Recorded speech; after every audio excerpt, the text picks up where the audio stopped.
मित्रों, मेरा नाम कौशल किशोर है और मैं उत्तर प्रदेश का रहने वाला हूँ। आज के कोरोना काल में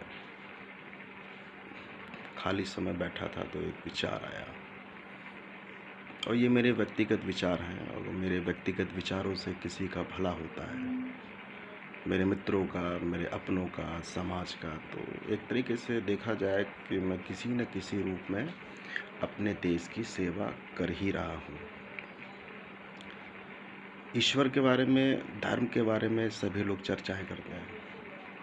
अगर मैं ये कहूँ ईश्वर है तो भी ठीक है, और ये मैं कहूँ ईश्वर नहीं है किंतु मैं इसको प्रूफ नहीं कर सकता तो ये गलत है। बात सिर्फ इतनी सी आती है कि मेरे व्यक्तिगत विचार हैं। अगर प्रैक्टिकल वे में अगर आपके जीवन में कोई घटना घटित होती है तो उसका स्मरण करने की ज़रूरत है।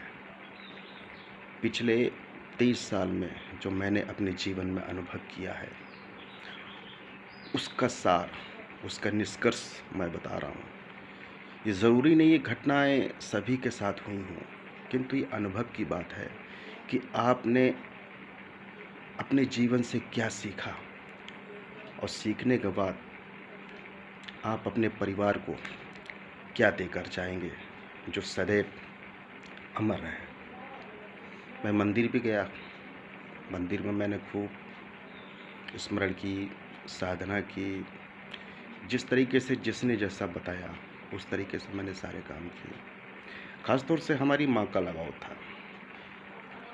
कारण मैं यही सोचता था कि आखिर हमारी माँ मंदिर क्यों जाती है। उसको वो चीज़ जो अपने मतलब मेरे पिताजी या अपने पति से नहीं मिल पाती थी, या अपने पति से किसी और की मदद नहीं करवा पाती थी, वो चीज़ वो शायद मंदिर मांगने जाती होंगी। ये मैं सोचता था अपने बचपन में। उसके बाद हमारी माँ मस्जिदों में भी गई, बात वही चीज़ वो मांगती होंगी जिसकी अपेक्षा उन्हें अपने पति से नहीं हो पाई थी। हालांकि हमारे पिताजी पूर्णतः सक्षम थे, मगर वो कह नहीं पाती थी क्योंकि कुछ चीज़ें ऐसी हैं जो छिपकर, अपने भाई हैं, बहन हैं और परिवार में लोग होते हैं, एक व्यक्तिगत लगाव होता है औरत का अपने पीहर से। उसके बाद मैं बड़ा हुआ अपने जीवन काल में, मस्जिद गया। मस्जिद में भी मैंने बड़ी साधना की। साधना का मतलब ये नहीं कि जितना मैं कर सकता था किया, अंतोगत्वा रिजल्ट ये आया, घूम फिर के बिगैर पैसे के कोई सुनने वाला नहीं। मंदिर की भी यही स्थिति थी, मस्जिद की भी यही स्थिति थी। बहुत छोटा था मैं जब कक्षा 5 में रहूँगा, तो जिस स्कूल में मैं पढ़ता था वहाँ पे एक चर्च था। चर्च में भी मैं गया, किंतु मैंने साधना नहीं की। मैं छोटा था, बचपन था। वहाँ कुछ ऐसा महसूस नहीं हुआ कि पैसे का कुछ बहुत ज़्यादा गोलमाल हो रहा हो। उसके बाद मैं बड़ा हो गया तो कभी मौका ही नहीं लगा, क्योंकि स्कूल पास आउट हो गया तो बाहर निकल आया। उसके बाद मैं गुरुद्वारे भी गया। गुरुद्वारे में मुझे एक अजीब तरीके की शांति मिली, एक अजीब तरीके का कल्चर मिला। लोगों के प्रति समर्पण की भावना, साफ सफाई, कर्म के बारे में, मेहनत के बारे में, आपस में मिलजुल कर खाने के बारे में, और देखा कि समानता थी, मानवता थी। तो कुछ हद तक मुझे कल्चर सही लगा। तो चर्चा ये नहीं है कि सही क्या है गलत क्या। सभी जगह जाकर हमने ये सोचा ईश्वर से हम क्या मांगते हैं। ईश्वर ने हमें पहले ही से सब कुछ दे रखा। वो पहले से इसलिए दे रखा कि हमारे माता पिता ने पाल पोस कर हमको बड़ा किया, ज्ञान दिया, अच्छे संस्कार दिए, अच्छे विचार दिए। तो फिर ईश्वर से मांगे क्या? क्या मांगे ईश्वर से? क्या जनपद का डीएम बन जाऊं, सरकारी नौकरी मिल जाए, अच्छी शादी हो जाए, मनपसंद प्रेमिका मिल जाए, मनपसंद जगह शादी हो जाए, बैठे बिठाए खाने को मिल जाए? या बैठे बैठाए ही सब कुछ उपलब्ध हो जाए, गलत है। मेरा मानना है कि व्यक्ति जो 10 वर्ष के बाद की अवस्था होती है, तो वो कर्म के बारे में पहले सोचता है। मतलब फल के बारे में पहले सोचता, उसके बाद कर्म करता है। और 10 वर्ष से जो कम के लोग होते हैं, बालक हो या बालिका हो, वो कर्म करते हो, फल की इच्छा नहीं करते हैं। मैं किसी धर्म की किताब की अवहेलना नहीं कर रहा हूँ, बस व्यक्तिगत मेरे विचार हैं। मंदिर गया तो मेरी श्रद्धा थी कि मैं लोगों की कैसे मदद कर सकूं। मैंने नल लगवा दिया 3000 रुपये में। और मैं ये नहीं बता सकता, मैं बहुत पैसे वाला नहीं। 4-5 जगह तो मंदिरों में नल लगवा दिए, 3-4 मस्जिदों में नल लगवा दिए, गुरुद्वारा में नहीं लगवाया, क्योंकि वहाँ तो वो ऑलरेडी सक्षम होते हैं। क्रिश्चियन माइनॉरिटी में कभी मौका ही नहीं लगा। मैं ऐसी जगह कुछ ऐसा करके आया जिसकी वजह से आज भी लोगों प्यासों को पानी मिलता है। और जब कोई प्यासा पानी पीता है तो मुझे अंदर से बड़ी खुशी होती है। और मेरा खुद का मानना है, अगर 24 घंटे में हम अपनी वाणी से भी किसी की सेवा करते हैं तो निश्चित तौर पर हमारे जीवन में प्रकृति के द्वारा या भविष्यवक्ताओं के द्वारा, या जिसे लोग कहते हैं नसीब में कोई मुसीबत या परेशानी लिखी भी है, वो ऑटोमेटिकली टलकर चली जाती है। ये मेरा विशेष अपना खुद का व्यक्तिगत अनुभव है। अस्पताल कौन लोग जाते हैं? वो लोग जाते हैं जो छोटा मोटा पाप किए होते हैं। जाने अनजाने में हम बहुत कुछ कर जाते हैं। मेरा एक कल्चर, भारतीय संस्कृति कल्चर कहता है कि पाप मत करो, मगर मेरा मानना है कि 24 घंटे अनजाने में बहुत कुछ पाप कर जाते हैं, मगर हमको पता नहीं चलता है क्योंकि हम उसका पश्चाताप नहीं करते हैं।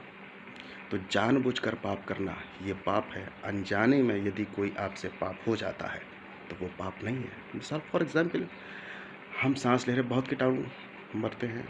जब हम चलते तो हमें पता ही नहीं होता चींटी मर रही है, कौन सा कीड़ा मकोड़ा मर रहा है, कौन सा कीड़ा मकोड़ा नहीं मर रहा है। भोजन में का मतलब ही नहीं बनता, मगर उसमें भी कीड़े मकोड़े होते हैं।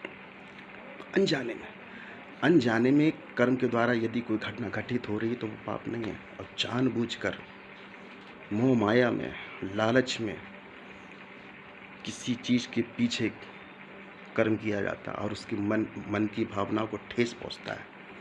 पीठ पीछे हम वार करते हैं, उसके लिए गड्ढा खोदते हैं, तो ये पाप है। और निश्चित तौर पे आपको अपने जीवन काल में आपको इसका पनिशमेंट मिलेगा। पनिशमेंट मिलता भी है, बस एहसास नहीं होता है। जिस दिन व्यक्ति को इस पृथ्वी पर, मानव जाति को एहसास होने लगा कि वो क्यों परेशान होता है, उसकी परेशानी का कारण क्या है, तो निश्चित तौर पर पाप करना जानबूझकर तो कम से कम छोड़ ही देगा। अब बात आती है गरीब आदमी गरीब क्यों और अमीर आदमी अमीर क्यों। अक्सर मैंने देखा है गरीब आदमी कि जब मैं घर पर जाता हूँ तो इतनी भगवानों की तस्वीर होती हैं, माय गॉड, मैं तो थक जाता हूँ। और जब मैं किसी अमीर के घर पर जाता हूँ तो गिने चुने ईश्वरों की तस्वीर होती है। जो राधे राधे बोलता है तो कृष्ण की होगी, भोले भोले बोलेगा तो भोलेनाथ की होगी। मतलब उनके वहाँ गिनती कम होती है। या तो माता पिता की एक जो तस्वीर लगी थी उसमें माला टंगी होती है, क्योंकि वो कमा के जाते हैं, प्रॉपर्टी ढेर सारी छोड़ जाते हैं, तो इसलिए माला टंगी रहती है। और गरीबों के यहाँ उनके माता पिता की माला बहुत कम होती है, मगर ईश्वर की इतनी फ़ोटो होती है, कुछ पूछिए मत। ब्रह्मा, विष्णु, महेश, देव, दुर्गा देवी, महालक्ष्मी देवी, सरस्वती देवी, पता नहीं कितनी देवी देवता हैं, शायद मुझे तो इतना ज्ञान भी नहीं है। पूजा सबसे ज़्यादा करते हैं, सुबह 4 बजे से लेकर 10 बजे तक, फिर शाम को 7 बजे से लेकर 8 बजे तक। मंगल, बृहस्पति, शुक्र, शनि सभी कुछ मानते हैं। ये आस्था है, बहुत अच्छी बात है। इससे मेडिटेशन होता है, कंसंट्रेशन होता है, विश्वास पैदा होता है। भले ही वो अनजाने में विश्वास करते हों, लोग उनकी मजाक उड़ाते हों, लोग भले ही उनसे कहते हों कि उनके अंदर अंधविश्वास है, मगर वो जो भी हो विश्वास तो करते हैं। उनके शरीर में एक मेंटल पावर क्रिएट होती है, प्रत्यक्ष और अप्रत्यक्ष रूप में, किंतु वो गरीब रहते हैं। और अमीर आदमी भी पूजा करता है।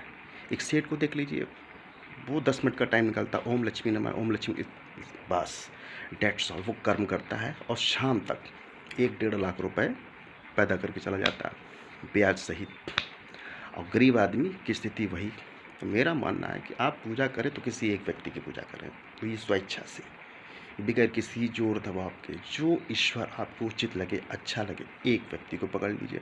हद से हद 2 पकड़ लीजिए और हद से हद 3 पकड़ लीजिए। 3 तो मैं इसलिए कहता हूँ, ब्रह्मा विष्णु महेश।